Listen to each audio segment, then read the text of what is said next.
Hi, my name is Falcon. I have a few thoughts on phishing as a cyber threat. Phishing is when people are sending those emails with dangerous links or attachments. And when people click them or open the attachments, they are tricked to give away information like the username and password, or they install malware on their computer that will then spread around in the network, may lead to ransomware infections and document theft and other bad things that we don't want. The problem with this is that the way a lot of people work is so easy to imitate for bad guys. So if the way you collaborate with your colleagues is by sending emails with Word document attachments, and especially if you include macros in those and tell your colleagues to enable that active content or use those macros, it looks exactly like what the bad guys are doing.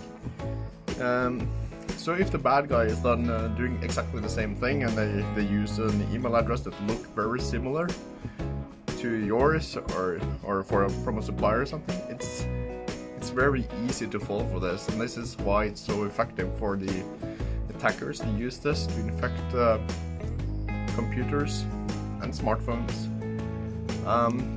So what can we do to solve this problem?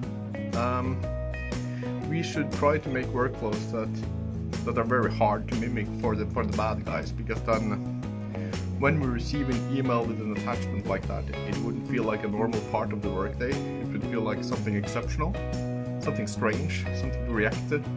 So probably we should focus a lot more on using other and more modern collaboration tools and train people to use them.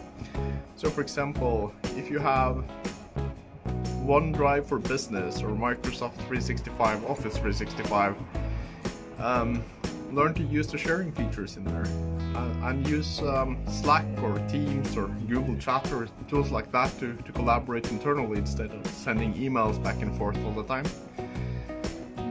Reserve email for more